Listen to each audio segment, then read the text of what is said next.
Hey, and welcome back to Game Talk. I'm your host, Evan Neon. Today I'm joined by Connor Hey guys. and Mike. Hello. And today I wanted to talk about probably the biggest legal battle currently ongoing in the gaming industry. That would be Epic versus Apple, this court case that's been happening. And I There have been believe, some really funny things to come out of this court case. Good you know, God. there's been some fascinating things to come out of this court case too, like industry secret type documents and leaked emails and things that normally like people aren't privy to, but like everything's just being laid bare in this court case. Yeah, Find Tim it Epic Cook fascinating. opened an email with y'all. Oh, really? I didn't see that one. One That's of awesome. us. No, that's the wild part to me. Like you see these emails between like these senior directors at like Epic and Sony, and the way they email each other is just like I couldn't believe that it was a real document when I was Yeah, reading dude, it. Tim Sweeney is very threatening to people in his emails. Yeah, it's just He's like you guys they know were- we have Fortnite, right? yeah, they were like Yeah, you know what I have. cartoonishly. Yeah, like you wouldn't think it was real, but like this was an official court document. Like this Yeah. was like evidence. Like I it's think real. I think my favorite part was when they opened the it was a case phone line, but it was publicly Oh available. God, yeah. So there were a bunch of Fortnite kids that just hopped in on it. What an embarrassment. No, my favorite was Tim Sweeney is trying to argue that Fortnite Yeah, is yeah. not a game. That's a little weird, but like let's Or not rewind just a just a little bit and cover what this is about, just for anyone who isn't familiar. So last year, Epic intentionally broke Apple's like terms of use by putting its own payment system into the iPhone version of Fortnite, right? So typically games like Fortnite on iOS have to go through the App Store, and Apple, if you make a purchase on the App Store, Apple will take a 30% cut of that, and Epic will, get the rest, obviously. But Epic didn't like the fact that Apple was taking 30% and decided to bypass, the App Store. And Apple responded by completely removing Fortnite from the iOS App Store, right? So in response to that, Epic ended up suing Apple because they were saying that Apple was being quote unquote anti-competitive. So that's the sort of gist of it. And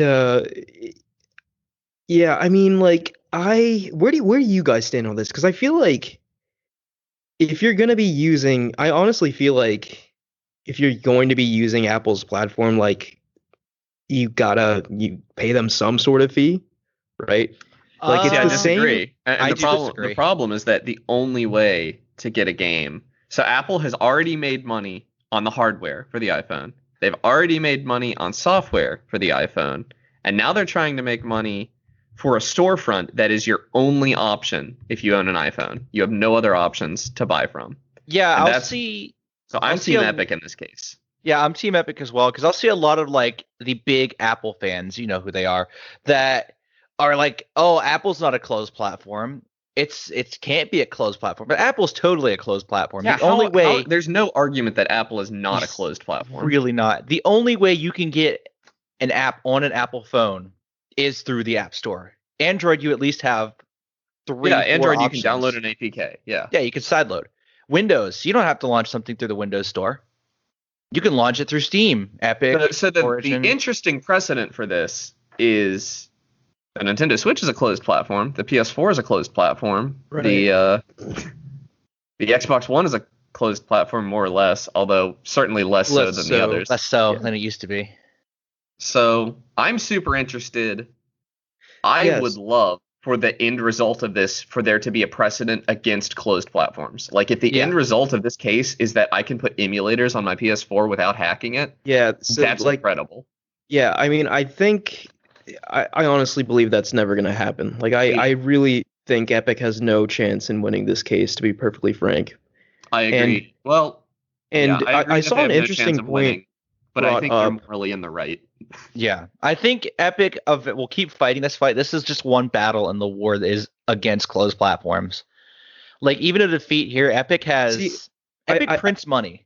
I think I agree with you, but I feel like just the way Epic is going about it is rubbing me the wrong way somehow. Like, See, I also want to say Epic is a villain that coincidentally is trying to do the right thing here, because they have said in the past that like Tim Sweeney goes on Twitter and he's trying to say like this is a war on closed platforms, this is a war for creators, but he's said now under oath that had Apple given him an exclusive deal for Fortnite, he would have taken it. no, that leads very well into my next point. Like Sony has been cozying up with Epic, and Sony has like a similar fee system, on PlayStation.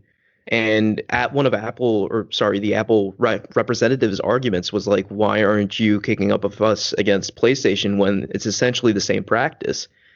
And, like Sony, or sorry, I think it was Tim Sweeney himself was asked this question, and he sort of like waffled around, but he got to the point, I think, where he said Apple was making more profit from selling developer apps in the App Store than the developer was, and that was his big stink against Apple.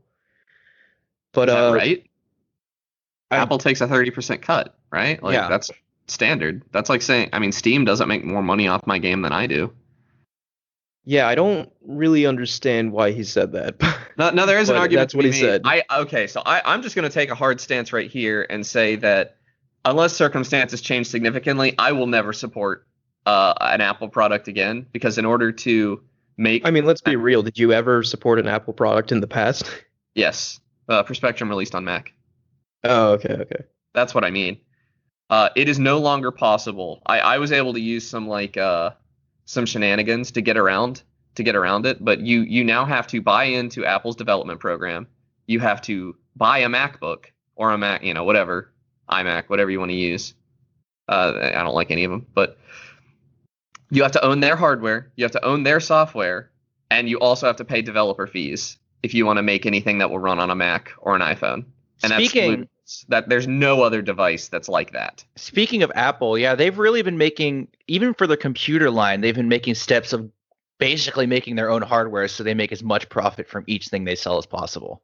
Like their whole Apple Silicon, that was motivated purely by profit. That wasn't motivated by this ulterior motive of competing with Intel. They just wanted more money. Yeah. They wanted to lock you into an ecosystem, which is what Apple does best. And so, yeah, let's just zero in on that. At the end of the day, that's what this is about, right? This whole lawsuit is happening because Epic wants that 30% that Apple's taking. Yes. Yes. That's what this boils down to. And what's interesting to me, regardless of where you land on either side of this case, the most interesting thing to me has been like the absolute dearth of like completely private documents that have been made public through this case. Oh my God, yeah, a game-changing information for game developers too. Yeah. Did you see Yeah. There's a document Sorry. released that reveals the amount of money Epic spent on Epic exclusivity on a bunch of different games. Yeah, let's go through that. I think I have that pulled up here. So Epic Game Store, free games, their buyout prices, right? Oh, the free games. I was talking about exclusivity.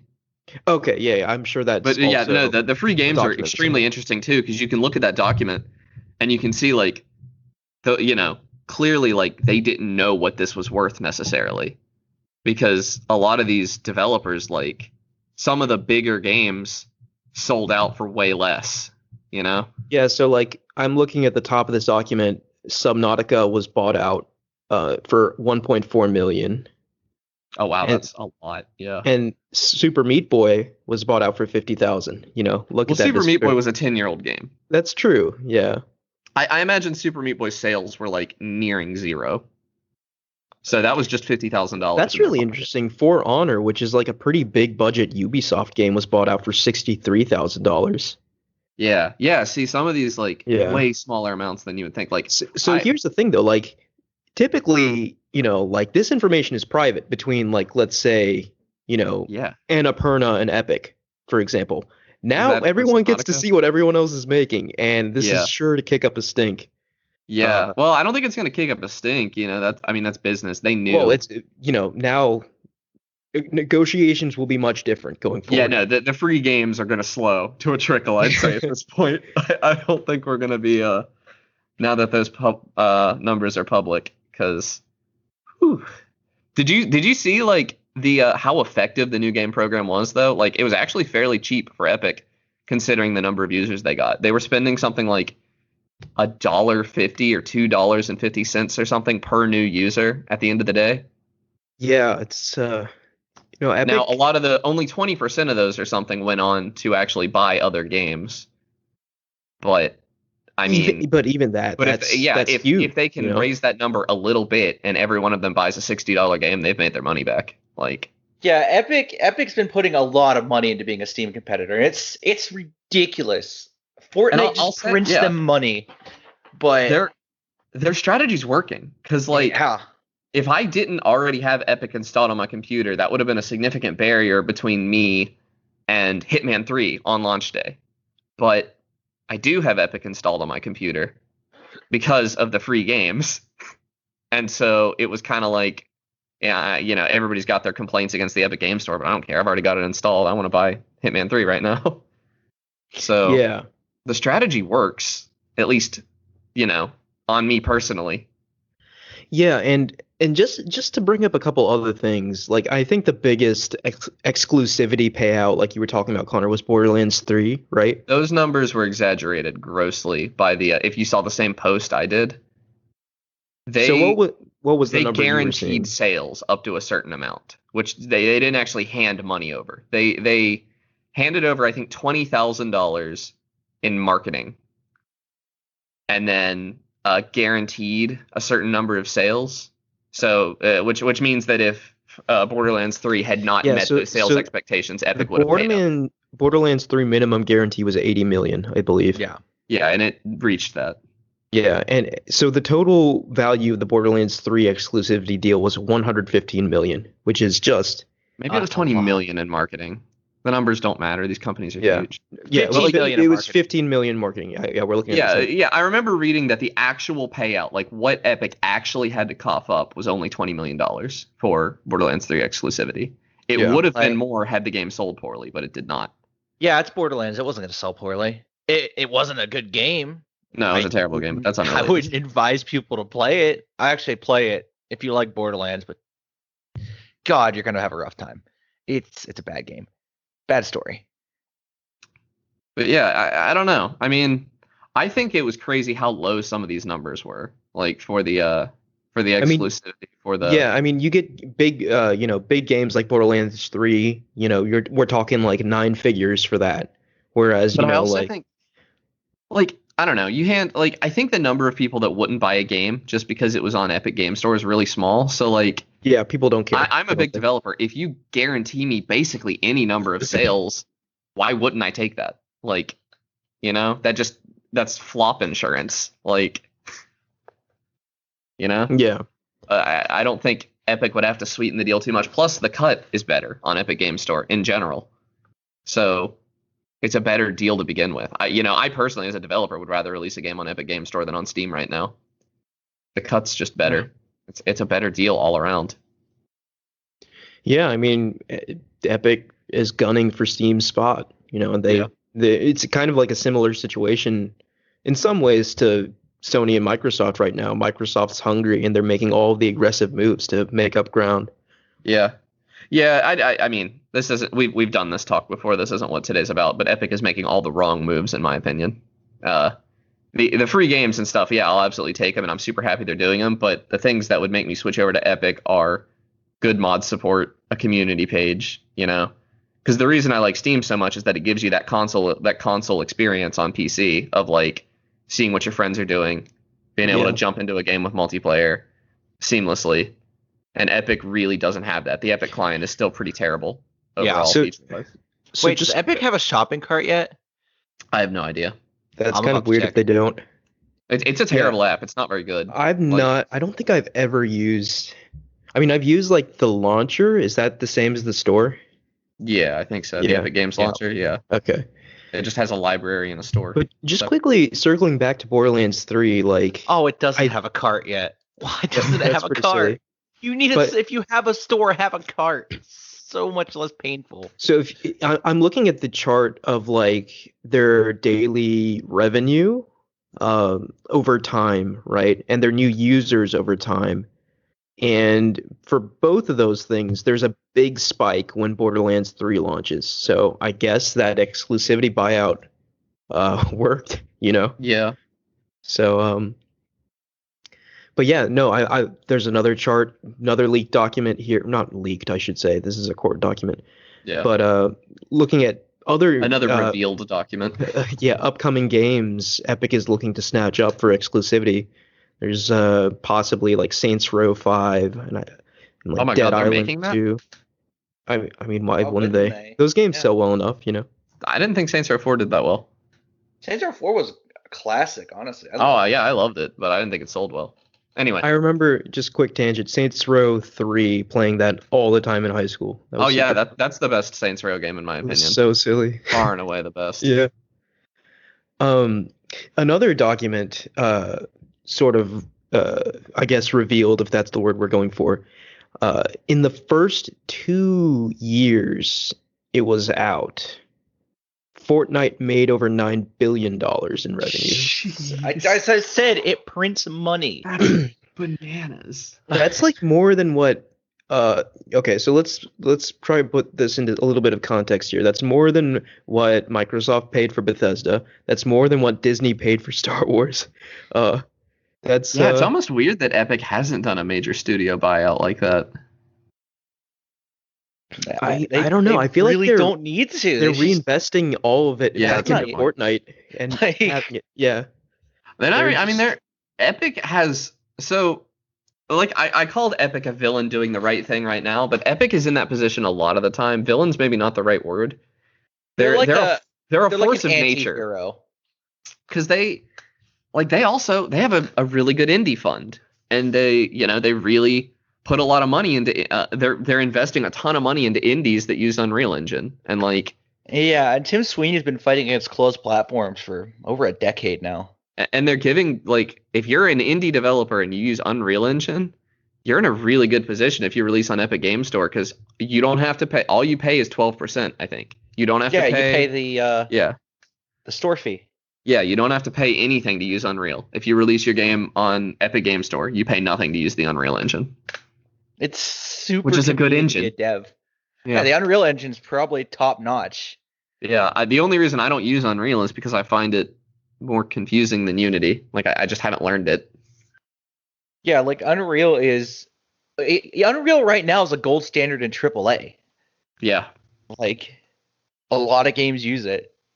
So it's kind of weird that Epic is basically saying, "Hey, this engine's completely free." They want people on the Epic Game Store. Yeah. They want Yeah. people to use their engine. I think you have to be exclusive to the Epic Game Store. I don't know. I don't know Maybe. if you have to. Maybe it's time to exclusivity. Anyway. yeah. I mean, this another- is not. Yeah, I mean, Go ahead. they didn't want Steam to have a monopoly on PC, so they started the Epic Game Store. I mean, that wasn't a monopoly fighting. That was an unwillingness to pay the 30%, but it still has it has destroyed, like, I think Epic has done a better job of destroying Steam's monopoly than EA ever did, for sure, or Ubisoft. This is all because of PUBG, not gonna lie. Is it? Yeah, PUBG got big, and then Epic's like, "Hey, let's release Fortnite Battle Royale." That's true, yeah. And then all of a sudden, Epic now has evil genius levels of money. There's actually some controversy around that because Epic helped, like, PUBG was in the Unreal Engine, and Epic personally helped a little bit with its development. And there was some controversy that Epic was stealing ideas from PUBG for Fortnite Battle Royale. Can you steal like a battle, like a genre idea? I mean, no, definitely. No, Fortnite and if PUBG you are, argue, like, yeah, in if the you say grand scheme of yes, it's Battle Royales, done. Fortnite and PUBG are like opposite ends. Yeah, and Yeah, if you say like, "Oh, Fortnite's just a PUBG clone," then PUBG's just a Doom clone. yeah, everything's Like- just a clone of everything. Yeah. You know, Yeah. like that's just the way the industry evolves. That's Yeah, I boil think that the only down. reason there was a solid argument was that Epic had insider knowledge before PUBG even released, which kind of sucks. yeah. You know, you have But this yeah. great new idea, and the people you trust to help you develop it also have your great new idea before anyone else has even seen it. And now PUBG isn't even relevant. That's not true. PUBG makes gangbusters in China on mobile. Yeah, it's PC. It's not but relevant here. development isn't relevant. Yeah. I looked at it on Steam and it's sitting there with mixed reviews. That's fair. So yeah. The, Yeah. Back to the lawsuit between Epic and Apple. Yeah, no, I just wanted to bring up another thing now that we're talking numbers, right? I find the numbers so fascinating, man. Like I really do.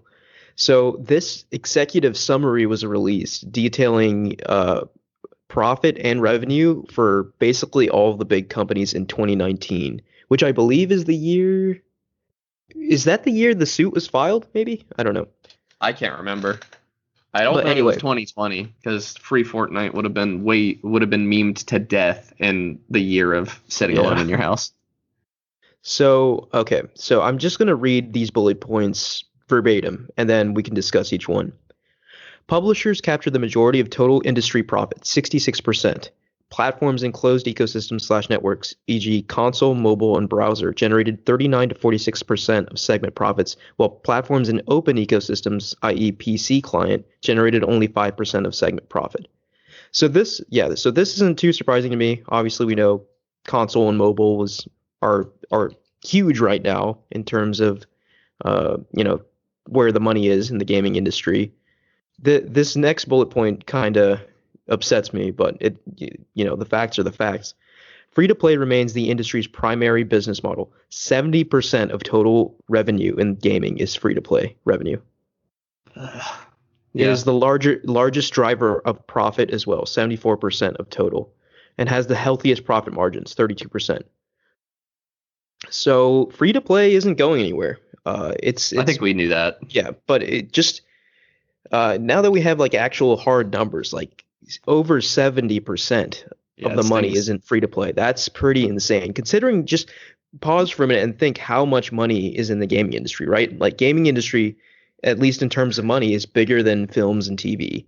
Yeah. It is the biggest, media form in terms of how much money is involved in the creation, marketing, But free to play games of these aren't what they games. used to be. Like, we can sit here and doom and gloom about free to play games, but like Fortnite's free to play game and it's really fun. Like Apex Legends is free to play and it's really fun. Like, yeah, maybe Yeah, they haven't I monetized our like super fun story based games that you and I love to be free to play yet, and right. But maybe they'll this find gives a them high incentive too, like Like yeah I think like free to play games have improved massively from the days of I believe uh pre TF2. yeah the the Pre days of tipping Maple TF2 point. free to Story play was like probably the largest switch in the direction that free to play was going. yeah Because before that, everything was just like pay to win or buy new items that make you better at game. yeah Right. yeah it was the Korean MMO model like Yeah, and Of the now sort. people yeah have like rallied against that long enough that I haven't played a free to play game in a while that's had well outside of Korean MMOs that have had that pay to be better at the game model. yeah. I mean Rocket League went free to Yeah, play. That game Rocket League is an insane free to play get. Like you could buy a console today and you've got Apex Legends, you've got Fortnite, you've got Rocket League. You're good. Like you got a lot of games to play. You're gonna have a good time. so Like very quickly jumping into that because it's a perfect segue. There is a little bullet here about Rocket League revenue specifically. So I'm ready to hear this. uh, we have numbers for 2019 and 2020. I guess we'll go through each I one. think both of 2019, those are after they got rid of loot boxes. I think. yeah. 2019. So this was before it was on the Epic Game Store.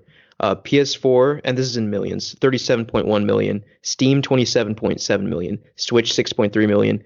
Xbox One, 31.6 million.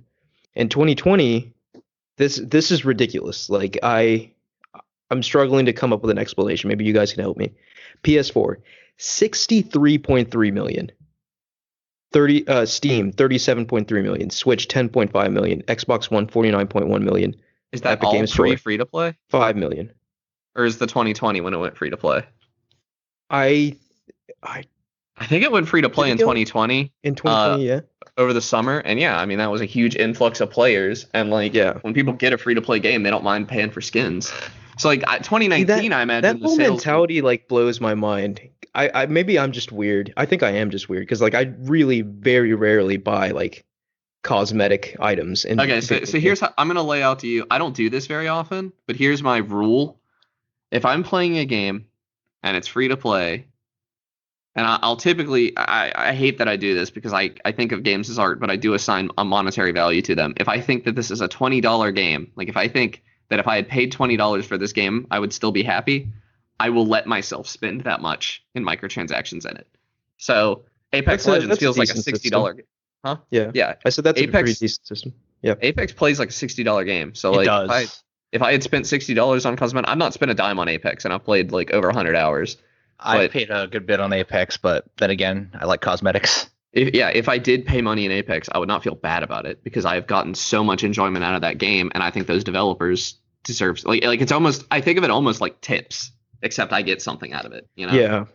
I think the most money I've spent in a free to play game has probably been Dota. Maybe Dota or League. I spent a lot of money towards those. Yeah. And I think those are both And- games that like earn But your it's all worth it. microtransactions. Yeah. But I don't when I look for any pay- of that. Like with Rocket League is unfortunately the game I've spent the most in microtransactions in.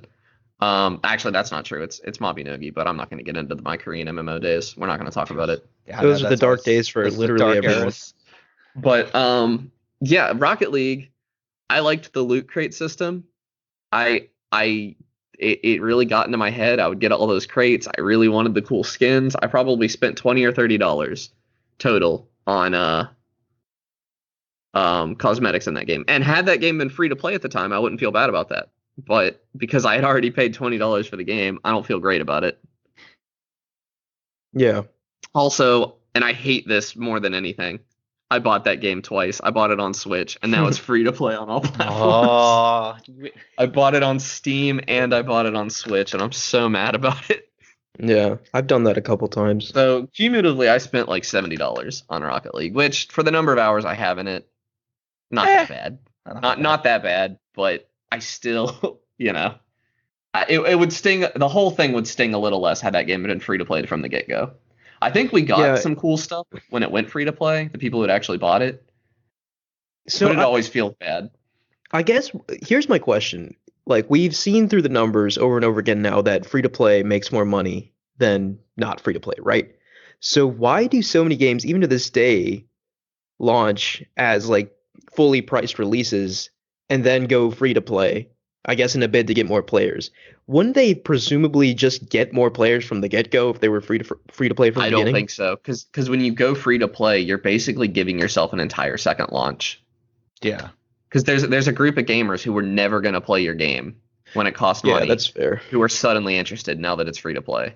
And then I- at that point you already have your like hardcore audience who bought the Yeah. game day one. Yeah. Yeah, you're giving the game away for free to boost player counts so that those hardcore players stick around and keep spending money. Yeah, I think like I've done a lot of looking into how games die, and a lot of the cases that just either they don't update large enough or their player numbers just dwindle, usually because they don't update or Yeah, I mean, Something I don't bad like the happens. idea of a game living forever, I mean, my friend the other day was telling me he picked up Battlefield 5. He got a gaming PC and he played it on Xbox, and he stopped like 2 years ago. And he had gotten a healthy amount of time out of this game. He got it in EA Play, so he didn't even pay money for it. He got it for free through EA Play.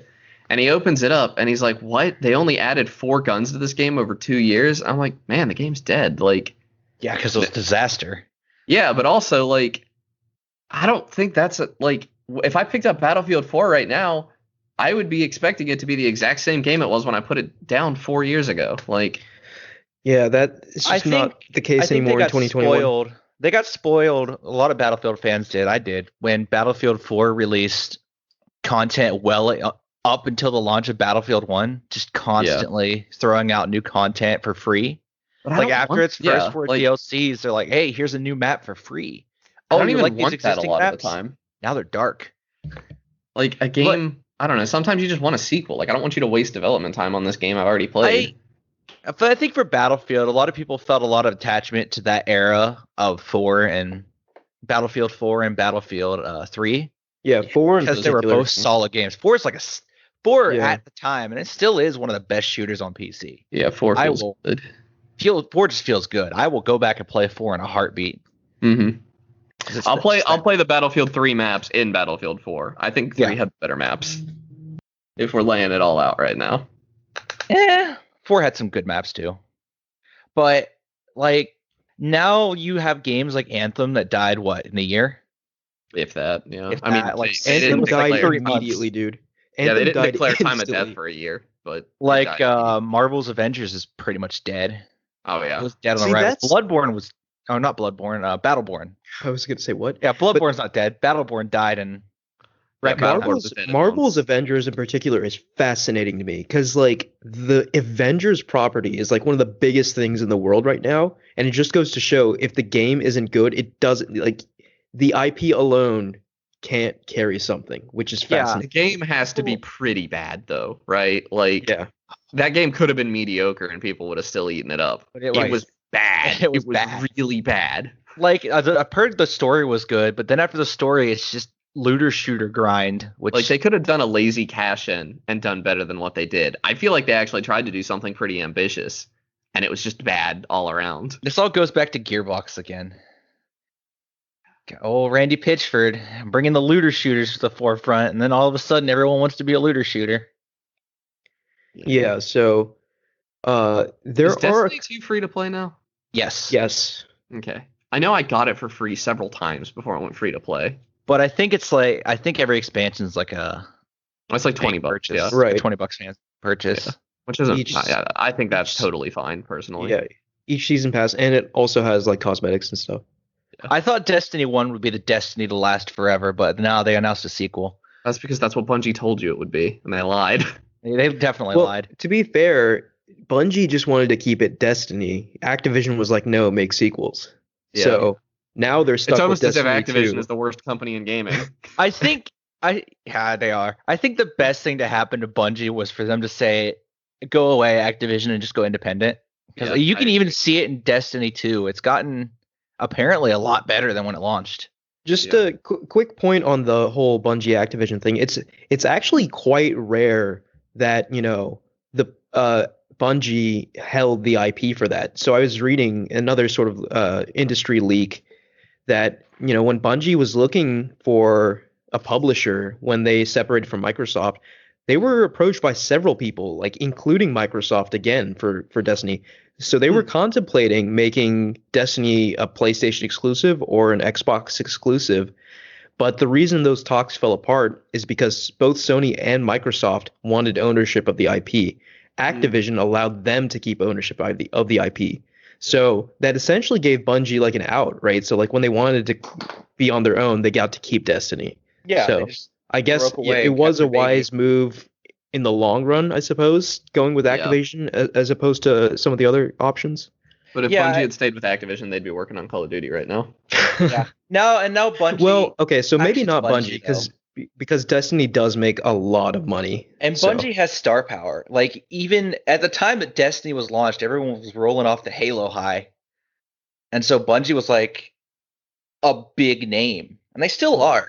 I want to make an argument for Toys for Bob. A lot of people really liked Spyro Reignited. Yeah, no, Toys for Bob, that's a shame. They Yeah, so they went from this creative studio to the to firing Call of- all their artists and working on Call of Duty. So yeah, really they went to quick, gold just mines.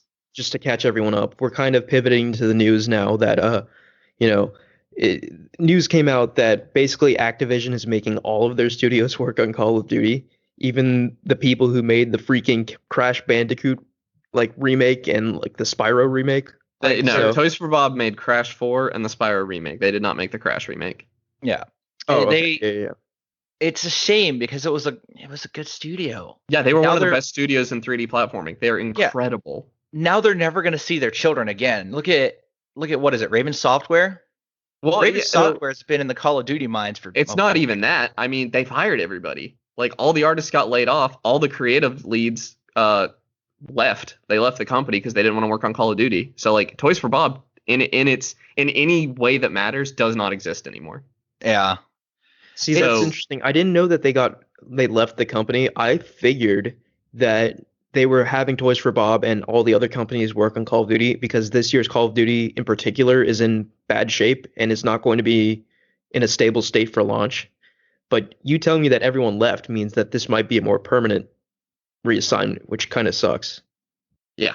I know. Well, it's not. I mean, it maybe wasn't going to be originally, but there's no one left. Like Yeah. they The art direction at Toys for Bob was incredible, and it's just gone. Activision decided to throw it all away. I love the look of the Spyro. Yeah, rig Spyro game. looked great. Crash Yeah. looked great. Crash looked incredible. Like, I think the costume design in Crash 4, it rivals Mario Odyssey's costume design. It's a shame. Like, it was so It's- good.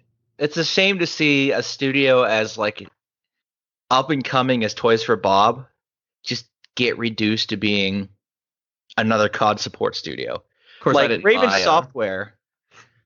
Raven Software made sense because Raven Software had just released 2 really poorly selling games yeah.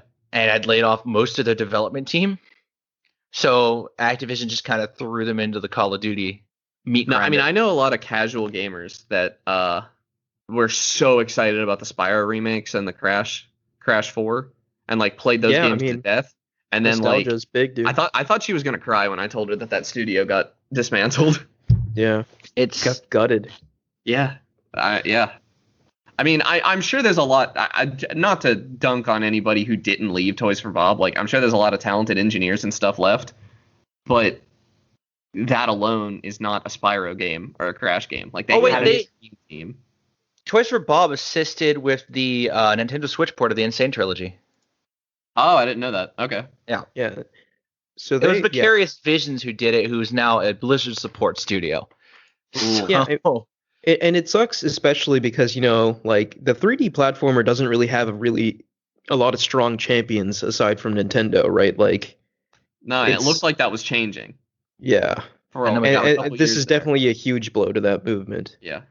Then we got Yeah, Balan. because I mean, I think the biggest blow, like, I'm sad Toys for Bob is not going to be working on Crash and Spyro, but I'm far more sad that odds are no one is going to be working on Crash and Spyro because Activision is going to put those IPs in the vault for another 20 years because that's what they do, Mm-hmm. and it's Yeah, upsetting. it's unfortunate, but like, uh, Call of Duty is the king, right? It makes the most money. It's the Honestly, Yeah. Talk about how Call of Duty is going to be the king this year when they already are making a post-release plan because You know they're what's releasing sad, a Connor? dumpster fire. It still will be. I'm telling it you right. still sell. It doesn't Oh, matter it'll still how sell bad the Call of gangbusters, Duty yeah. is. Yeah. It's going to sell. There are going to be so many angry people day one who are going to be whining on Twitter about how bad the game is, and they will be in line to buy it again next year.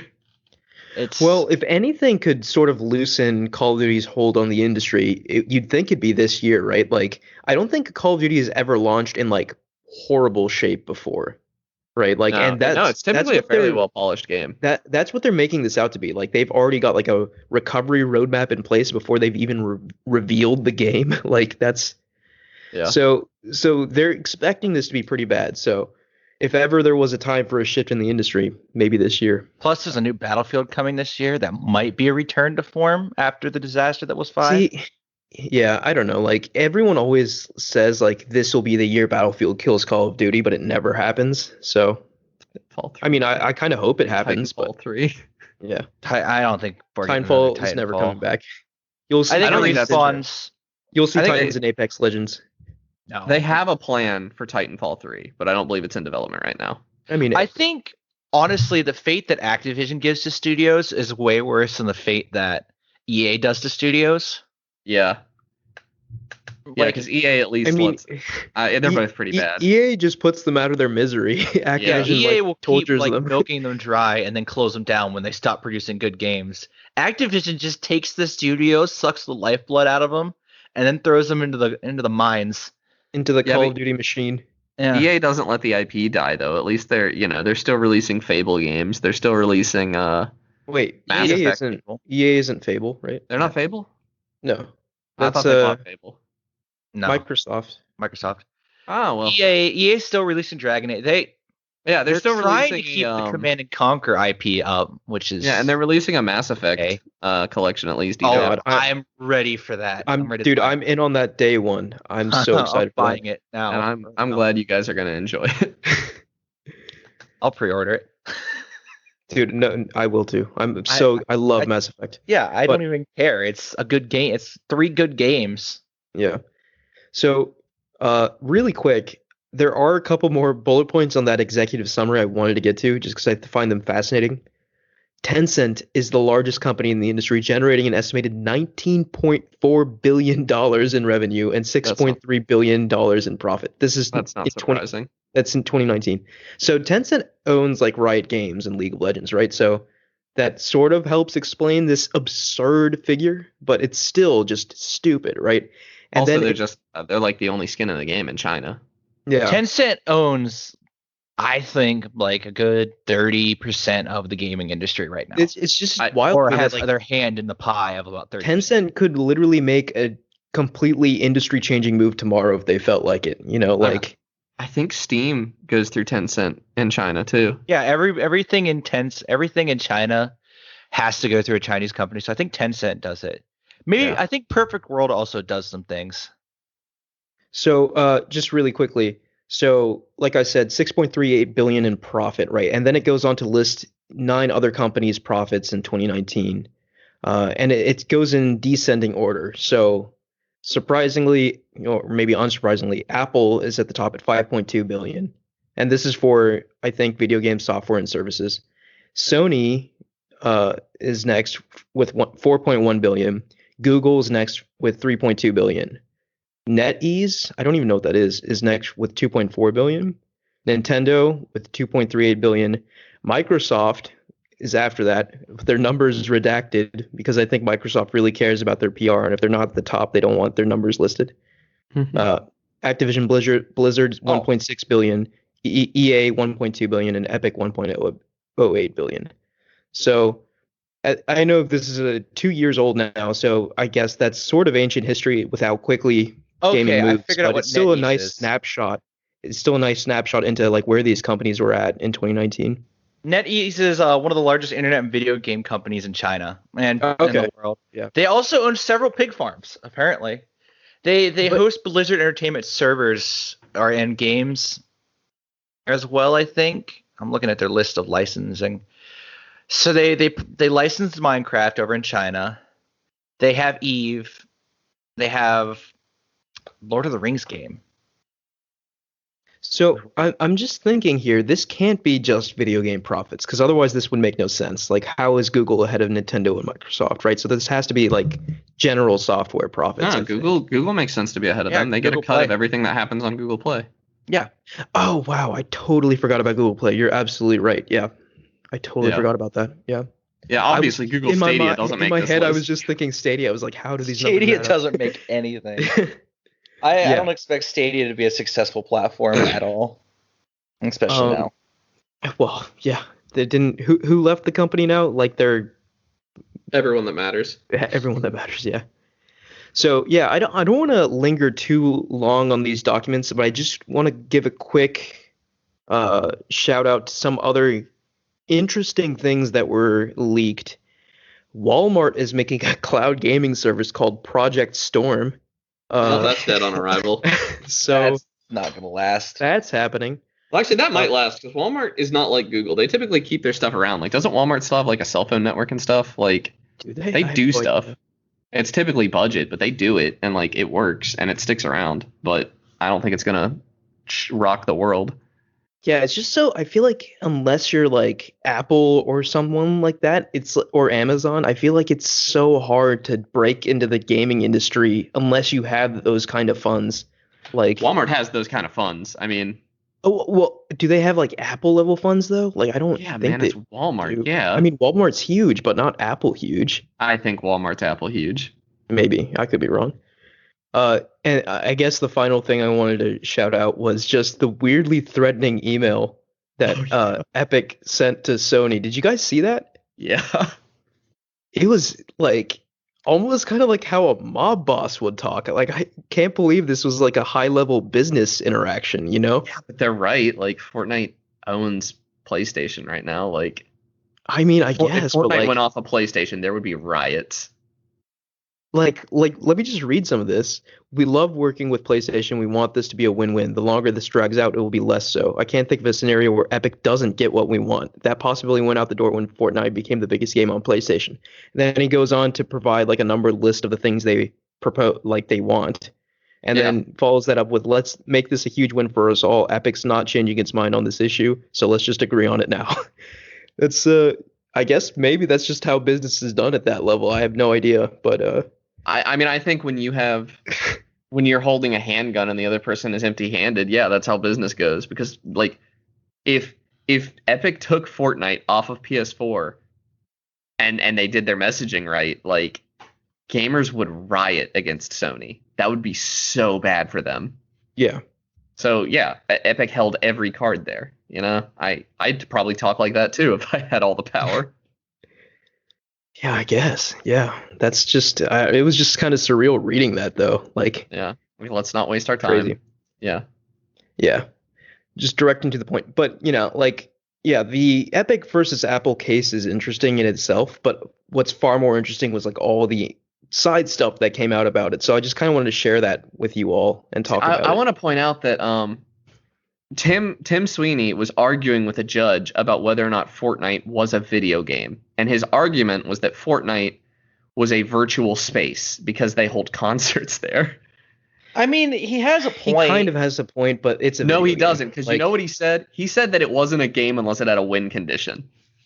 And if you're gonna open up That's that can weird. of worms in a courtroom, you're a monster. If you're gonna try to have a judge decide whether or not walking simulators are a video game. Oh, Like- the classic trap. Yeah, like it's degenerate. I saw so many game developers dunking on Tim Sweeney on Twitter today. It yeah, was so funny. that's definitely a stretch, to put it lightly. Yeah, and no, Fortnite is a video game. You a cannot. video There's game. no argument that it is a virtual space and not a video game. It is both, right? Like, but Yeah, at the saying end of it's the day, both. it's a Yeah, video there's game. maybe something to say there, but I'd argue that VR chat could be considered a virtual space, though. I mean, it's still a my video VR chat's game. still a game, though, right? Yeah, like it's still a video game. Like you can't. I don't know. It reminds me of like when people don't want to call themselves a comic book, so they make it really long and call it a graphic novel, or like it's not a horror, it's a psychological thriller. Like no, it's a horror, it's a comic, and like you just have to admit that those things can be more than that. Yeah. I got a whole rant about that. Oh dear. So, yeah, any other final pieces to say on the Epic versus Apple mess?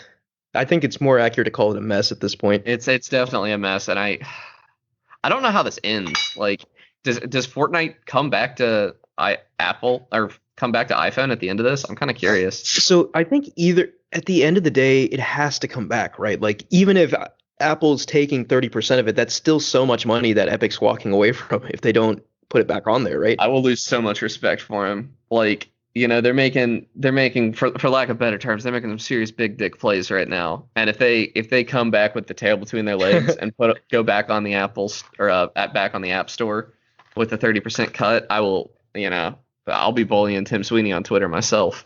Like, Yeah, I mean, like, but at the end of the Have day, some dignity. yeah, I mean, in the face of money, like, dignity doesn't matter to like companies like these, right? Like, you know, you just make the most financially sound move, and if you lose the case, then you still want to get your money, right? I don't know. That's Yeah. just what I think. I think you're right, but I really hope not. I think it would be way cooler if they lose the case and then just are stubborn leave it about off. it. Yeah, Yeah. leave it off. Then again, we're three people that know nothing about business. Oh yeah, like Yeah, but you know what Let I me- do let me know just- something about? Sending just- a message. right. Yeah, that's true. Yeah, we are three video game enthusiasts talking about the legal implications of this court case. So just take everything we say with a grain of salt. Yeah. I don't even know. Well, no, my uncle's a lawyer, but he doesn't talk about it much. So This would be like a former Game Talk alum, a former Game Talk alum Jordan's kind of issue. and even he would be disgustingly underqualified to talk about Yeah. it. All right. So any other closing thoughts on that? No, I think that was my only one. No, I Okay. don't have much. I already said my piece. All right. So I want to jump into what we've been playing, and I want to go first this time. So just a quick preface. If I sound kind of off this episode, that's because I stayed up till 5 a.m. playing Returnal, which is the newest PlayStation 5 exclusive. It is a roguelite developed by Housemarque. And so Housemarque, if you all don't know, is famous for their arcadey twin stick shooter games. And I think they were the best in the business at that. Like I remember like Nex Machina and Resogun, like those games, the gameplay was sublime in those games. Like really conducive to like you can really get into like a flow state and like be dodging perfectly and shooting perfectly and I guess similar to Doom in a sense in that like you can enter like a flow state and it feels like nothing can touch you. Same thing exists in Returnal. It is a roguelite. I I think it's a roguelite. I always get these two mixed up. It Maybe you is can help almost clarify. certainly a roguelite. Yeah. Is there anything that you keep in between runs? Just basically, well, yes, there's like story items, but not Yeah, like health it's a resets roguelite and your then. weapons reset and Yeah, everything. like the typical things that differentiate a roguelike and a roguelite are anything that is different between runs. So Okay, like so then I if you guess can yes. unlock new things to find, then it's a roguelite. If anything changes about So the okay, game between two yeah. different So I runs. think under that definition is a roguelite, but if we're looking at this on a spectrum, I would still say it's like closer to roguelike than something like Hades from my experience. Um, That's likely because Hades is extremely far from the right. roguelike. Yeah. Hades is maybe the farthest away from Okay. roguelike. So yeah, just for some context, my experience with this genre is pretty limited. I've dabbled here and there, but the two games I've really sunk my teeth into are Hades and Returnal. So yeah, just talking about Returnal for a bit. This is Housemarque's newest game on PlayStation 5, and it involves a astronaut named Celine crash landing on this mysterious planet called Atropos, and you progress through the planet. It's like constantly shifting. You progress through like six different biomes, which are like the big like worlds, like the overall levels of the game. And when you die, you restart at your spaceship, right? And so there are like, and that's the basic structure of any roguelite, right? You die, you restart the run, and things are random from there. And so there are story-based reasons why this is happening, right? Like explaining why the gameplay loop is happening. So as you play through the game, you learn more about Atropos, the planet, and like why this is happening to Selene and like those sort of things, which was interesting, sure, but like that's not the reason I played this game. This game I played for the gameplay.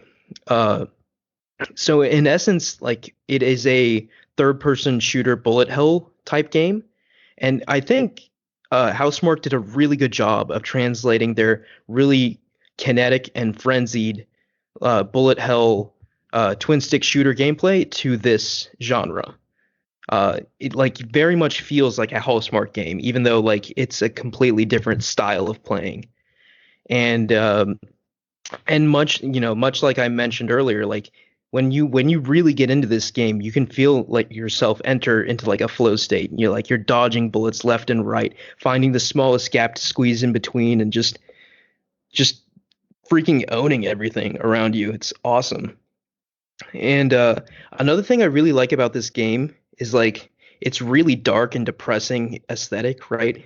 So like you're on an oppressive alien planet, like a hostile alien planet, right? And like that is conveyed perfectly through both the visuals and especially the sound. I think the sound might be the most impressive, uh, one of the most impressive things about this game, because like it fully utilizes like the 3D audio capability of the PS5 like Tempest engine. It's one of the first games so far to really do that. So like when you put your headphones on, like you're just completely immersed, right? Like you hear all these little like weird alien sounds all around you, and it's very unsettling, and I really like that. And another thing that bears mentioning is the DualSense implementation in this game. I think this is the best DualSense implementation since Astro's Playroom, and I think it's really exciting having a DualSense implementation like this because I think it's setting the tone of what PS5 exclusives will be this generation, right? So I think, PS4 to PS3, the main jump from the consoles was graphical, right? And obviously we get some graphical improvement from PS4 to PS5, but more and more I'm starting to believe, especially after experiencing it, the true next gen features of the PlayStation 5 will be the immersive qualities through the DualSense and the 3D audio. Uh, the gameplay combined with the 3D audio combined with the DualSense really created a super immersive experience and that made it even more addicting to play. Um, so just for an example, right? Like in one of the biomes, it's constantly raining, and you can feel each individual raindrop hit her spacesuit through your DualSense controller. Things like that, right? Like That's really cool. they have basically every little interaction. They have like some response from the DualSense, and like the resolution of like what can be conveyed through touch on that controller is really really fine, right? Like very subtle things can be conveyed through the DualSense, and this game does a really good job of showing that off. And so yeah, just getting into my time with the game, I beat the game this morning at like 5 a.m. and it was my ninth run through the game. So what's interesting is, like I said, there's 6 biomes, 6 levels. Consistently, I was getting to biome 3 and then just getting absolutely murked there. Like it was so hard. Like the jump in difficulty in level 3 was insane. And then I guess like last night around like 9 p.m., I just started getting like the run, right? Like I got all the things I needed to have a successful run. I was playing really well as well. And I finally beat level 3, and then I beat level 4, and then 5, and then 6. And the whole run ended up taking like, I think like 8 hours, which is ridiculous. But And you cannot save and quit in that entire 8 hours. yeah, so I mean you can't save and quit. So there's a couple things, right? You can, if you stick the console in rest mode, it'll just pick up where it left off, right? Okay. But there is a mechanic in the game where if you spend like one of your rare resources, it sort of like preserves your body there. So like if you die or the game shuts off, you start there rather than at the very beginning. So it's kind of like a weird roundabout save system, but I do agree that yes, they should definitely put in some sort of saving, right? Yeah, because I can't imagine like even when I was like super into Noita, I never sat down and played 8 consecutive hours of it, I don't think. Yeah, I just yeah. Like I always played other games or went and did something else for a bit. Like that's a huge ask. Yeah, it is a huge ask, and especially I can't imagine like if I was on like hour 7 on the last biome and I died and had to go all the way back to the beginning. That would have devastated me, and I'm sure that's happened to a lot of people. DualSenses. What's that? That's the plan to sell more true. DualSense controllers. Yeah, but no, I'm quite surprised I ran through it all in one run. I think it was a combination of luck and just me getting good at the game. You get momentum, like yeah. I definitely, that happened to me on Gungeon a few times where I was having trouble getting past the second floor and then suddenly, get past the second, get past the third, get past the fourth, die on the fifth, something like that. You just get a good run going. Yeah, no, that's what happened. And I think one thing I want to highlight in this game, the boss fights are wild, man. Like especially I think the highlight for me has to be the boss of like the level 3 boss. It's just something like out of your nightmares, and it's so much fun. Like yeah. Well, I look forward to this game coming to PC in 2 or 3 years. Yeah, 2-3 years. Yeah, I think I would say 2 years. Let's I will miss out what I on DualSense, see though. though, there is like this element of psychological kind of horror. There is, yes. I was there are Like you're these just finding dead bodies. That is that a spoiler if I say they're yourself? No, that happens in the first like 2 minutes of the game, so that's Okay. fine. Yeah, you're just finding yourself dead in various places. No, it's a scary game. It's a scary roguelite third-person shooter, which is a very unique sort of genre. And I really like the tone the tone they nailed in this game is very, like alien, obviously because you're on an alien planet, alien horror / like existential dread combined I with think like the horror and roguelite is a mix that isn't done enough because roguelites are inherently scary because you don't know, right? You got a Fear of lot the to unknown. lose. Like That too, yeah. But like especially in Returnal, right? Like you don't know what's in that next room. Like it could be like a boon, right? Like it could be some sort of power up. It could be something amazing, or you could just get like absolutely destroyed by like those like 12 suicide bombing like robot things that absolutely mess you up. God, those things suck. But yeah, like this game is incredible. I said I think a few weeks ago that It Takes Two was my current game of the year. This is my current game of the year, and it's really not even close. Wow. Returnal, and this is maybe just telling me that I should play more roguelite/roguelike Got a games PC, man. You gotta try Noita. because both Hades and this game really impressed me. So, but for different reasons, right? Like I would argue that the thing I liked more in Hades than this game was like the interactions between different power-ups. I thought that was really cool in Hades. Both of these Um, games are super story-based, though, huh? And that is not typical in a roguelite. Yeah, I would say yes, right? I think the story is more important in Hades than Returnal, honestly. Really? Okay. Yeah, but yeah, because Uh, the story in Returnal is way more mysterious and open. It's way more like I Control, right? Like it's very that's a nebulous good and game. up for you to like decide what's really happening. At least from what I've seen, right? I'll get you a roguelite list to check out. Yeah, no, yeah, like because this might just be like You, a you really already good own genre for me. Gungeon. You should check that I out. do own Gungeon, yeah. Yeah. Yeah, no, I actually Gungeon might be a good comparison to this game, right? Because like Gungeon is It's a like a bullet bullet hell hell, in a lot of ways, right? yeah. Yeah, so this it might be an interesting analog to this game. So yeah, maybe once I do plan on platinuming Returnal. So Yeah, once as you once I do. do that, I might check out Gungeon. But yeah, yeah, man, I'm very proud and happy that Housemarque launched this game, and I hope it does well for them because I do feel bad for them because they make such quality games, but it seems like no one really buys them, right? Like Nex Machina really underperformed so much that Housemarque came out and said, yeah, like we're not going to work on twin stick shooters anymore because they don't sell, even though I think they're masters of that genre. Yeah. So they sort of retooled their skill set and made Returnal, and I hope it really works out for them because like it's a very good game. So Uh, that's what hey, I've been playing. I'll go next. I'm gonna start with my Factorio update because obviously I've still been playing that a bunch. Course.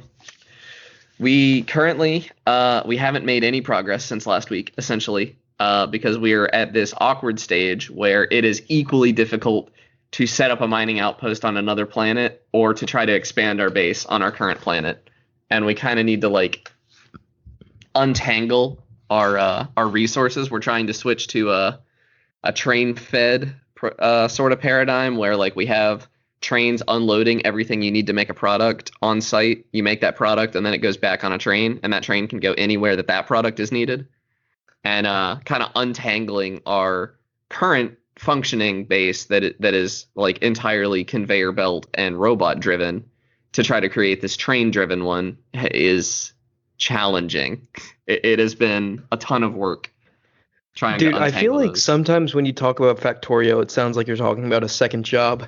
Yeah, it feels like it sometimes. My friend who I've been playing with has actually said that he needs to take some time off That's because so it was funny. all he was thinking about, and that's relatable. But I don't want to talk. So we did set up. I think I talked last time. I was saying I was going to set up a planetary outpost. I did do that. I set up on a planet called Gradsheim, and it was super interesting because I loaded my rocket. Loading my rocket took forever, and I was just doing chores around the base while that was happening. And I see that the rocket's full, and I'm like super tense, and I ride it there, and I have no way home, and I immediately realize I forgot something. And the something I forgot was the parts that I needed to make fuel for the trip home. Rip. Yup. So I kind of had to like set up an entire, extremely scaled down, of course, but I had to set up a decent amount of a base on that planet. When my original goal was just like set up miners, set up a fuel refinery, and just kind of like send rockets there, fill them up with fuel on site, and then send rockets back full of resources we wanted. And that's where we're at now. But I had to kind of do a lot of work in the meantime. I was stuck on that planet for a couple hours building stuff up. Fortunately, I See, had an atmosphere, so I didn't need life support or anything. I'm assuming you're very much against. I don't even know if you can do this, but can you like save scum in Factorio? Yeah, we can, but I would never do that. I mean, Yeah. at the end of the day, I could have just launched another rocket that had the thing I forgot, but rockets are expensive and they can hold so much stuff that it would have felt really wrong to launch a rocket that had a couple fuel refineries on it. So I didn't do that. And this was way more fun anyway. And it was really rewarding to do it, and I'm glad I did. And I've set up some stuff. We're actually looking at moving our entire factory to another planet because the planet we started on has enemies on it, and there are planets out there that have no hostile wildlife on them, and you can just go there and set up, and you're fine. You never have to worry about it again. But it's a substantial move, so we're still kind of trying to decide if we want to try to get our weapons into better shape so that we can expand on our current planet, or if we want to pack up and move. We've been going back and forth on it. But what I really want to talk about today, I've kind of lied the past couple of weeks when I say that Factorio is the only game I've been playing, because I started playing Ring Fit Adventure pretty seriously. Yes. Probably 2 months ago now, maybe a month and a half, something like that. Anyway, I think I'm ready to talk about this game. I wanted to finish it first, but I don't know how long this game is. And, it's long, man. There's a lot to do. And yeah, even have you been playing it too? No, but even after you beat it, there's like tons of bonus levels and stuff as well. Yeah, it's a long game, and I'm really glad it is, because like I am in. So when I started playing Ring Fit, obviously we'd been under quarantine for a long time, not quite a year, I think, when I started, and I work a sedentary job. I'm a software engineer, so I'm sitting all day. Yeah. And then I got up and I sat somewhere else the rest of the day to play video games. And so my friend healthy. who is just about to finish his PhD in pharmacy told me I was going to die of a blood clot if I didn't get up and start moving. So I decided Ring Fit was the best solution for me, because I've always been kind of intimidated to go to any gym and start from zero. And so I was in bad shape then. And I would go as far as to say I don't look a whole lot different. I was never like really fat or anything. But I am in good shape now. Like, I can run a couple miles, and it's not a huge deal. Like, I don't know. I just don't feel tired all the time. Like, I just feel better all the time. So that's like the benefits Ring Fit can bring you. Playing it like 40 minutes to an hour a day, if that. I really don't. Plus, know it's like it bears mentioning. Ring Fit Adventure is an actual video game. It's not like actually. Yeah. I want to talk about the game design a bit, because it actually, I was watching somebody play Miitopia the other day, and it clearly is really similar to Miitopia. Really? Yeah, but like it's an RPG. Like, you have moves that do damage. There's a really stupid but like somewhat engaging story going on. Like, you're actually running, and I think the most interesting thing about it is that instead of having mana points, it uses your own physical stamina. So like, the moves that do a ton of damage are typically exercises that are hard to do. So, if you're in good shape, you can do a ton of damage all the time. And I don't like using items in RPGs. I like to stockpile all my items. So that puts me in a position where I have to work very hard to maintain that. The healing moves in particular are pretty strenuous a lot of the time. But I love it. There's like a rock, paper, scissors style. No, that's too generous. Enemies are color coded. Like, a red enemy using arm-based attacks is going to do more damage. A yellow one, you want to exercise your core. Purple ones, you want to do legs. And green ones, I think, are yoga. Yeah, man, I really should get back into Ring Fit, dude. I've really neglected fitness over the past year or so. Yeah, so what it was I saw that the vaccine was coming up, and I was like, man, I really shouldn't come out of this like in the state that I'm in. I should feel better. And I do. Like, I have never in my life been able to like run a mile and not be dog tired and like have to lay down afterwards. And like, I was just curious after a session of Ring Fit the other day, and I looked down and it said that I had run 2 miles, and I like hadn't even noticed. Like, I was That's tired. awesome. I just finished working out, but like, yeah. And that's like, when the game gets too easy, you turn up the difficulty. Alternatively, if it's getting too hard for you, you can turn it down. It's really good. Now, I don't think that this is the end. Like, Ring Fit is not going to be the end of my fitness journey, I don't think, because like I said at the beginning, I was always intimidated to start at zero and joining a gym, but I'm seriously considering like joining Planet Fitness or a local gym. Yeah, no, and especially like Planet Fitness, it's like it shouldn't be too intimidating there, right? Like, plenty of people go there for the first time. Right. I think my problem with working out has always been I didn't know how much to do. Like I would always end up either not doing enough and like just wasting my time, or doing way too much, hurting myself and not wanting to go back. And I think Ring Fit does a really good job of not doing that to you. Like it gives you a very achievable goal and then slowly ramps that up until you're in decent shape and can do Yeah. whatever it is that you set out to do. Yeah. And it's just an easy game to pick up and like play right after work. Like I'm sitting all day at work, I get off, and as soon as I get off work, I typically pick up Ring Fit and play it. I typically had just finished playing Ring Fit and taken a shower before I'd recorded the podcast. The past like 5 episodes probably. That's awesome, man. Yeah, Yeah, and it just- Ring Fit is a special game. Like, yeah, I'd recommend it to anybody that wants to get into better shape. And because I honestly like, I don't know, like I talk about joining a gym maybe, but the reason I started to work out was not like to lose weight or anything. I just wanted to feel better, and I do. So like, is Yeah. there any reason for me to go any farther than Ring Fit? I'm not sure.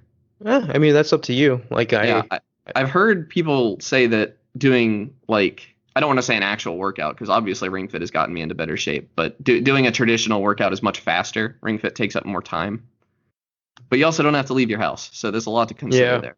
I mean, back when I was pretty regular at the gym, like I usually like knocked out all my stuff within like 30 to 40 minutes and then left. Yeah, and Ring So- Fit takes me 40 minutes to an hour, I think, and only like 20 minutes of that. It actually tracks the time you spend actually working out. So like the time you spend in dialogue is not counted in that and stuff. Yeah.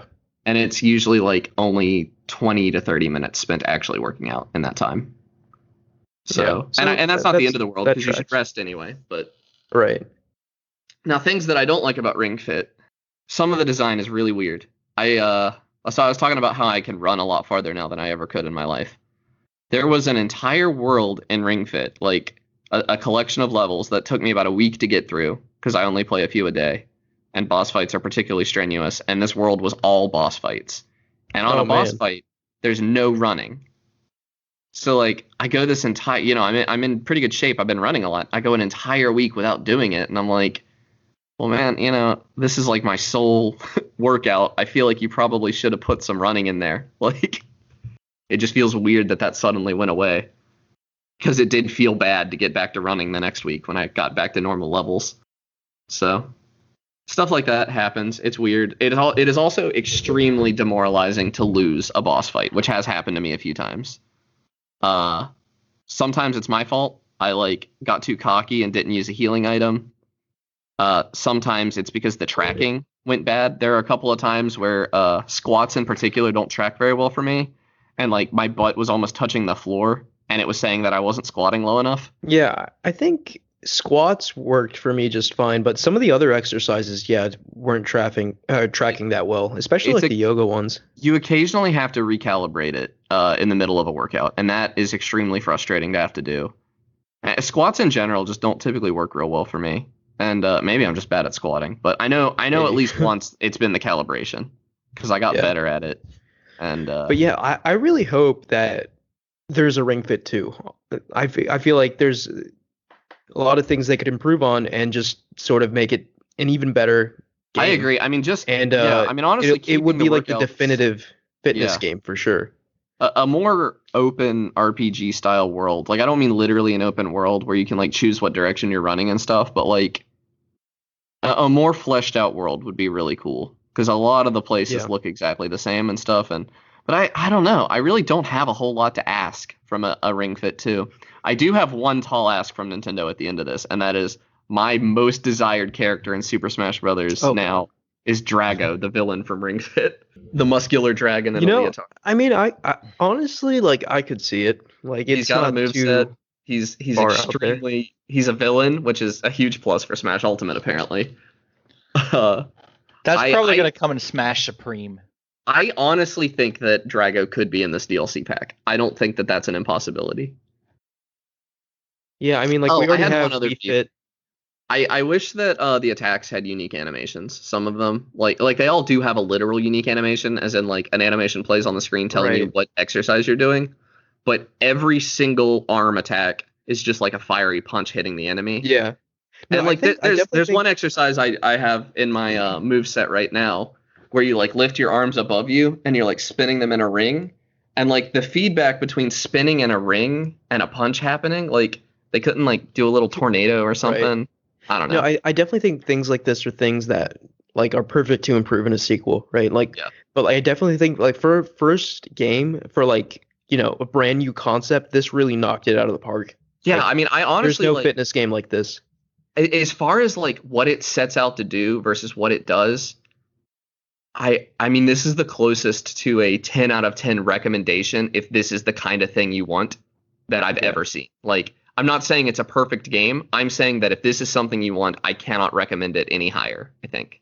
No, I would agree with that for sure. So, yeah, I really I just think it's very good. It's like I've talked about a video game being life-changing before, and typically I'm talking about the story, but I think this is probably the most life-changing game I've ever Yeah, played. in a literal sense, like Yeah, you're in a literal actually- sense, I actually like it has improved my life outside of the game substantially. Yeah. And very So- few times like Wii Fit was a thing like like I don't really think you could actually get fit with Wii Fit. You can presumably get fit with Ring Fit Adventure. Like you will Yeah, I work mean, all of your I- muscles. You will Yeah. you will do cardio. You will do all of those things with Ring Fit. Yeah, the only thing you're not going to do is like you're not going to lift weights because there's no weights. Like the ring has a certain amount of Yeah, but like if you want to get toned or something, that's Ring Fit will definitely yeah no, if you want to do that. yeah.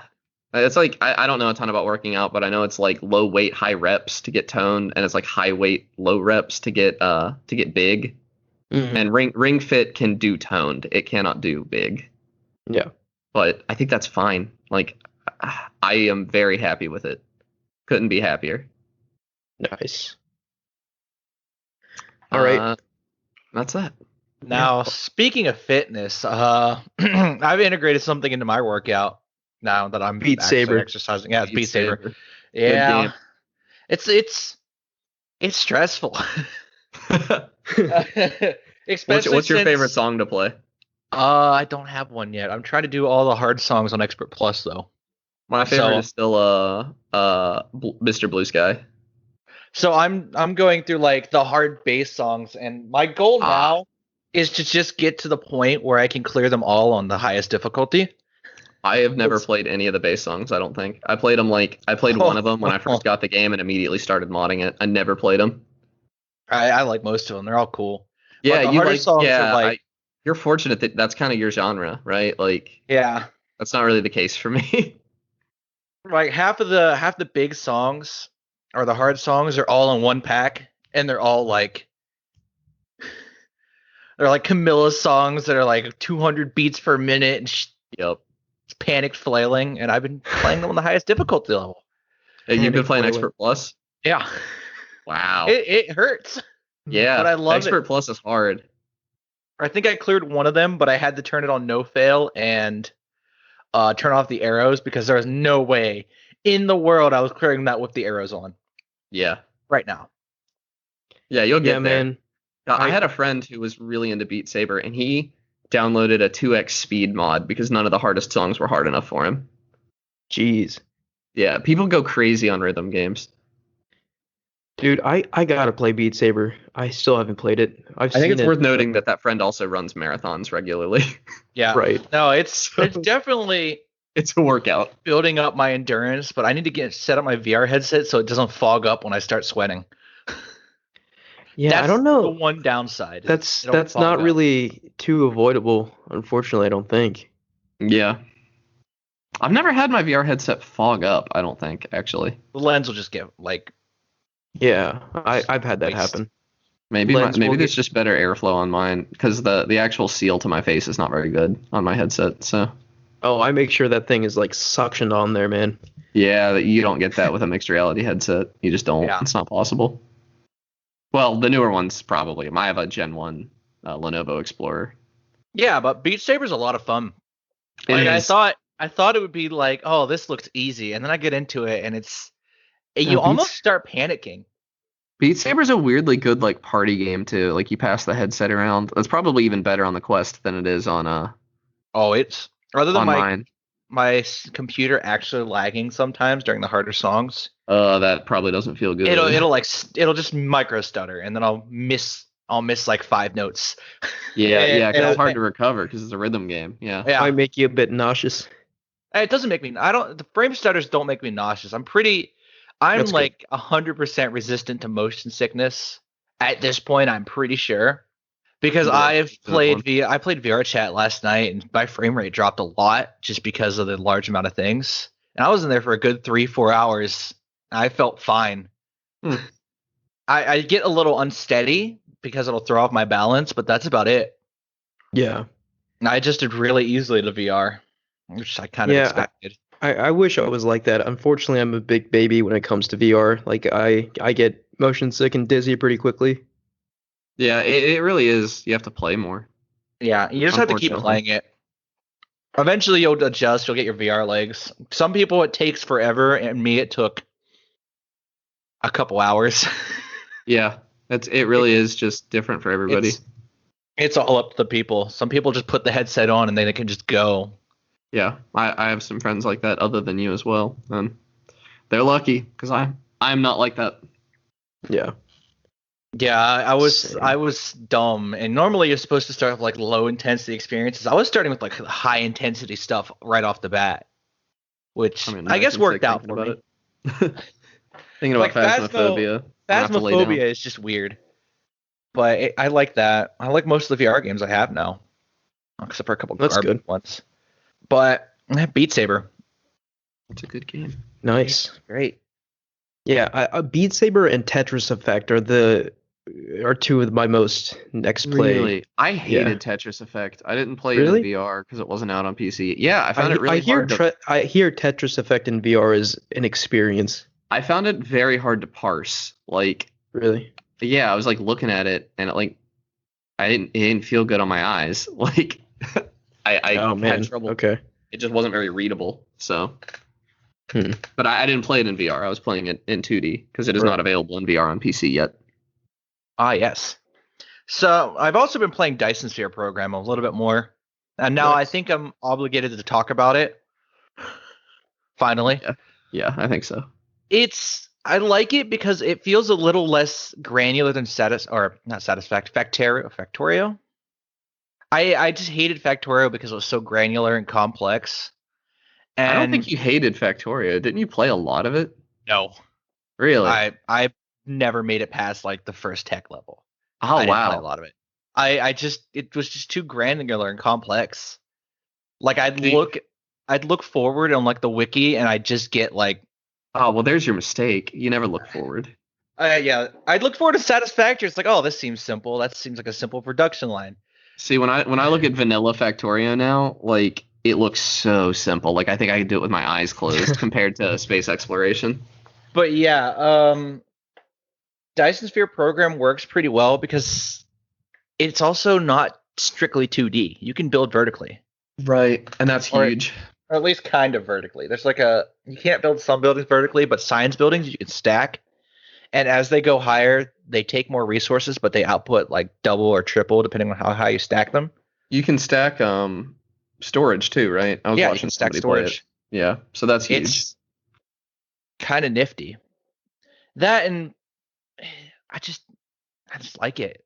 Yeah, it It's does not look as like much- a unique take. Like it's not a Factorio clone. It's not a Satisfactory clone. It's its It own take on the does- genre. It does have some translation issues, but that's excusable being that I believe It's early access the too. devs are also Chinese, so Yeah. So you're gonna have some weird translations when it comes to a direct translation from Chinese. and I bet it's fine by the time it comes out 1.0. Oh, yeah, it's probably gonna be fine. It's mostly like small, like you do or do, just weird Conjugation sentence starts. issues. Yeah, conjugation issues. It's nothing major. Like you can tell it's translated to English and it wasn't developed in English, but it doesn't take from the enjoyment at all, which is fine. Yeah, it's sitting Honestly, in my cart to buy right now. yeah, it's on sale right now, isn't it? Yeah, it's 10% off, I think. Won't be by the The- time this episode airs, so sorry guys. It will not be. But the downside, I don't think it has multiplayer yet, which it might in the future. It does not have multiplayer on the roadmap. So there's kind There'll of probably be a mod. I don't honestly. know. Modding multiplayer is very difficult to do, but Like, Yeah, maybe at that point, you should just get hired by the company. yeah, it's a very good. It felt more accessible than Factorio because you it can start looks more automation accessible. Yeah, way faster. Because Factorio, your automation setup takes maybe the first hour. yeah, it At does least take for an me. hour at least. Yeah, I was gonna say it doesn't take that long, but it is at least an hour. It's like Yeah. an hour. I had my automation and everything was starting to be produced, and I had my first beginnings of a mall set up in 2 hours. In Dyson. Yeah, in Dyson. Like my Okay. mall was set up and my research was set up in 2.5 hours That's pretty good. for the first level of research. I still have to set it up for the second level of research, but I was hungry and I had to eat. Are you still on the first planet, or have you I think on my non-stream save, I'm about to leave Planet, but I still have to work some things through there. So I started a new save because everything was. I'm the kind of person that just starts over if I get to the point where I have to rip everything down because I can't upscale it properly. yeah, I like scaling to be super easy, and it never that's is. that's what Satisfactory. It was super easy to scale up because you could just mass dismantle everything, and it was painless to rebuild. Oh yeah. Well, you unlock that in Factorio as well. It's just Dyson, not they're still working on the ability to like mass build. I think it's coming out this month where they're going to add blueprints or abilities to quick build because right now you have to place buildings individually, yeah. but it has Which a is lot what of makes prompts. it. The lack of blueprints makes it really hard for me to go back to Satisfactory from Factorio. So I The probably game- won't hop on Dyson Sphere program until it gets blueprints. Dyson Sphere is, and also you can finish it right now. You can literally finish the game. Yeah. The game is 100% completable in early access, which is kind of weird for a factory game. Yeah. Yeah. I mean, you still can't finish Satisfactory, can you? Yeah, Like Satisfactory can't reach the top tier, which I don't even know what it's going to be. The Yeah. story items are there; they're just not Yeah. usable. Yeah. But it's kind of weird for a game to be winnable in its early access. I'm not used to that. Yeah. Like even Subnautica, you couldn't finish the game until 1.0 launched. Oh, I didn't know that. Yeah, I literally waited for the 1.0 launch to launch my rocket. That's funny. So, don't think you can play it below 0 either right now. Maybe 6. God, do I finish Subnautica or not? I'm still on the edge of that. Yeah, I think art style wise, Dyson Sphere program and Satisfactory both remind me a lot of Subnautica. Yeah, Dyson Sphere also looks pretty. It doesn't look as ugly as Factorio. Dyson Sphere, yeah, Factorio looks a lot better in motion. I used to rail on that game's graphics a lot, and I still don't. It's not a pretty game, but the grit kind of it's kind of like playing Factorio. The graphics are kind of like getting covered in mud when you're out playing soccer. Like you just kind of you don't love it, but it's just kind of something that happens, and it's okay. Yeah, I think like my main bits with Dyson is it looks good. The factories look good when they're working at 100% efficiency. I got a thing for tiny planets too, like Yeah. the like little spore looking planets, or even Outer Wilds. Like, although it doesn't nail the tiny planet as well as Outer Wilds, but The planets and the way they work around themselves makes it really easy to set up a planet-wide factory. yeah, it looks really cool when I saw some people who had pictures of an entire planet like being used to its maximum potential, and that just looks awesome. Like they have an entire like line of solar panels going around the entire equator so that they always have solar power and stuff. And that's just really cool looking. Yeah. And Or alternatively, put them all at a pole so that they always have sunlight. Both are kind of viable options. the game forces you to play around going to other planets Yeah, because your starter planet doesn't have all the resources you need. right. Yeah, it definitely feels like it'll probably have all the gratification of space exploration mod for Factorio, but without having to get a master's in civil engineering and take a Masters second in job. industrial engineering. Yeah, right. Yeah. Like it feels good. Designing it's simple. Running conveyor belts is a little jank, but that's excusable. It's an It early just- access game. It looks like a more approachable factory builder. Like, I don't Yeah. want to call it baby's first factory builder or anything, because I don't think it is that, but it's a better introduction to the genre. Because like I think Satisfactory even would have been really intimidating to me if I hadn't like powered my way through learning Tekkit when I was a kid. And I think Tekkit would really turn me off now if I was playing it for the first time. But Dyson Sphere program looks like it actually teaches you everything. Yeah, it Yeah. teaches you the mechanics very quickly. And at no point, even at the start, do you actually have to mine for resources. Yeah, that's really good. At 'Cause the that's start, just you have stupid. enough to research everything you need to start automation. It's really annoying. And I was watching a friend play through the beginning of Satisfactory recently, and that beginning kind of drags on. Yeah, they have an option to skip that now, though. Which They is do, good. yeah. If you know what you're doing, yeah. I like Yeah, skipping the Factorio doesn't prologue. have an option to skip it, but if you know what you're doing, you can get through it in like 20 minutes. Like being able to skip a tutorial is always nice, and you can skip Yeah. like the whole sequence of landing and just land on the planet, dismantle your pod, and then fuel your robot. That's the only downside, is that the early game, before you get pylons up to manually stand under and recharge, you Mhm. have to like take down trees or process Yeah, what is hydrogen with- later. What is with these games and making you do manual tasks like gathering fuel in Satisfactory annoys me to no end. And like there's a bit of it in Factorio where you have to like gather wood to build electrical poles and stuff. I don't get why. Why do I ever have to chop down a tree? Like See, the early game of Dyson, you're just gathering resources so you can build with your cores or with your Yeah. robot. That's the whole reason you have that, is to throw it in the robot's reactor so the Mhm. robot can move around. yeah. But up until like you get access to the power poles that charge your robot very early. Like it's just within the first Blue Science That's cool. research tree, so you're not going to be gathering fuel for your robot for long. Well, So I'll be buying this game. it's solid. I thought it wouldn't be, but it's super solid. All right, I think that will do it for us this week. Thank you guys for listening. Thanks to those of you that had an hour and 40 minutes to listen to this podcast. Yeah, we're getting Hey. long ones now. Yeah, I mean, it is what it is. I think it's appreciated. We still get listenership, so you can follow us at Podcast Game Talk on Twitter, like, rate, and review us on any podcast service you use, and click the link in the description of this podcast to join our Discord and talk to us there. Thank you, Connor and Mike. Yep. See you guys next week. Yeah, See you next next week.